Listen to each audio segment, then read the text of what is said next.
Hola, ¿qué tal amigos? Gracias a las personas suscritas a mi canal. Sin más que decir, los dejo con la siguiente historia. Relato de mi inspiración hace 10 años ya de lo sucedido, y la verdad es que está en mi memoria como si hubiera sido ayer, y no creo que jamás lo olvide. Soy de Monterrey, México, y en esos tiempos fue muy famoso un antro en el llamado Barrio Antiguo, fue ahí donde lo conocí.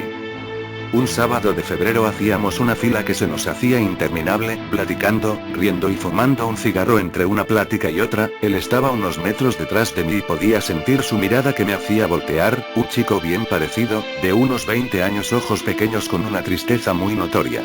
Me llamó de inmediato la atención su soledad, era extraño, todos los ahí presentes íbamos por lo menos con 2 o 3 amigos, él estaba solo y nadie le sacaba plática, era algo así como invisible.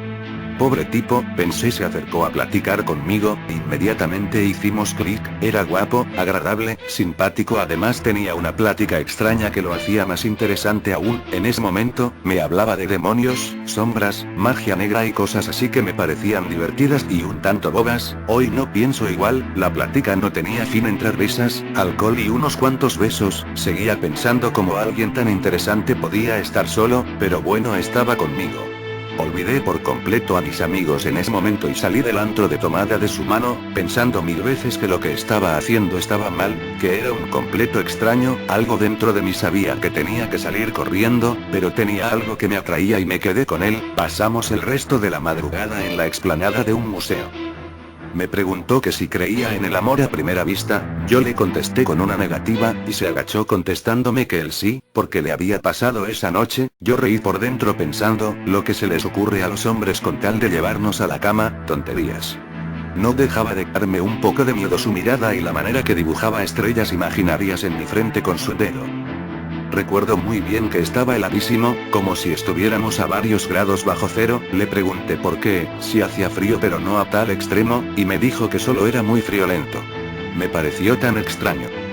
Llegó la mañana y me tuve que regresar a mi casa. Le dije que fuéramos por mi choche, una vieja cafetera pero me transportaba, que le daba un ride al fin, que, para mi suerte, vivía cerca de mi casa.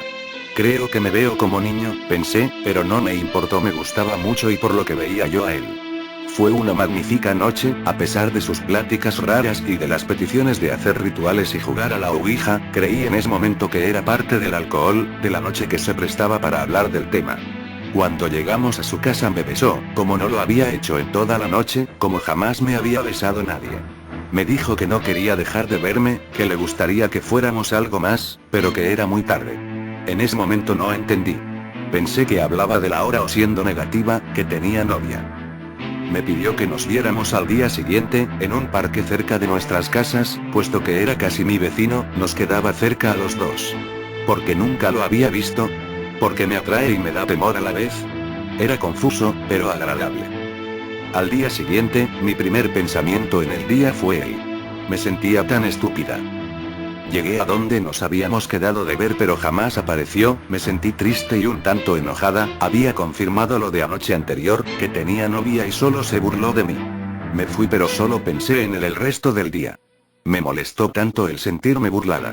Un día venía de la facultad en compañía de mi mejor amigo, y me dijo, solo por ser molesto, que pasara por su casa. Le dije que no, enojada, pero insistió tanto que lo hice con tal de que se callara. Claro que yo también quería hacerlo pero me hacía la tonta. Eran como las 6 de la tarde y vimos a una señora barriendo afuera de donde era su casa. Me dijo mi amigo que tal vez era su mamá y sin más vergüenza, se bajó del coche a preguntar mientras yo moría de pena.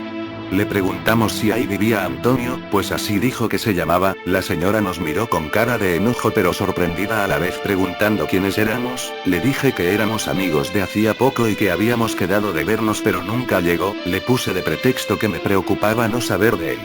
Me preguntó que de dónde le conocía, que por qué iba a buscarlo y miles de preguntas que no hace una mamá, digamos, normal. Notó mi cara de asombro y me calmó un poco, pidiendo disculpas nos invitó a sentarnos en la sala de su casa. Éramos unos completos desconocidos. ¿Por qué nos invitaba a pasar? En realidad me empezaba a asustar.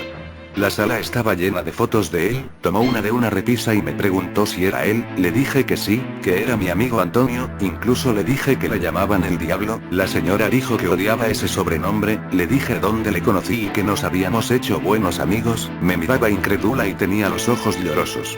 Moría de nervios, me hizo miles de preguntas más, yo solo le contestaba todo tal cual había sucedido, hasta que ya no pudo más y se dejó caer en un sillón, se tapó con las manos la cara y no paraba de llorar. Joaquín, mi amigo, y yo solo nos veíamos sin saber qué hacer.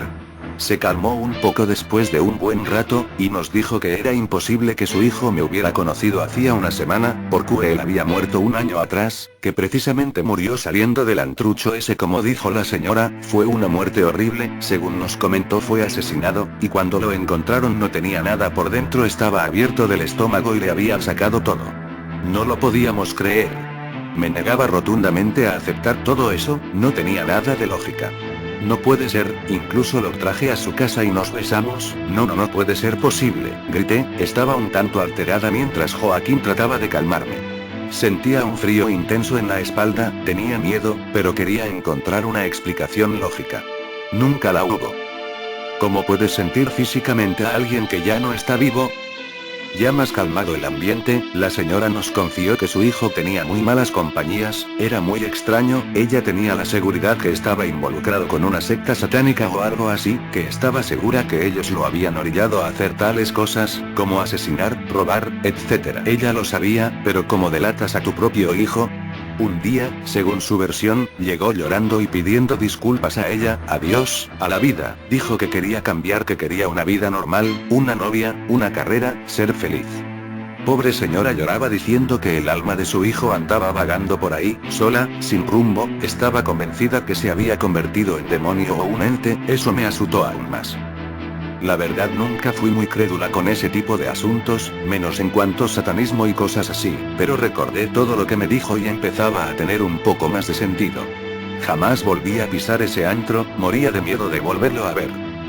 Aún recuerdo su cara, sus ojos, incluso puedo sentir su boca en la mía, sus manos entre las mías y todas aquellas incoherencias que decía. Ya pasó una década desde entonces y aún me tiemblan las piernas al recordarlo. De vez en cuando visito a su mamá, ya es una señora entrada en edad y cada vez está más sola, solo le quedan los recuerdos de su hijo, siempre le alegra mi visita. Cuando voy llego a mi hija conmigo, sí, fui mamá muy joven, mi hija ya casi tiene 11, la quiere mucho, dice que se parece mucho a él.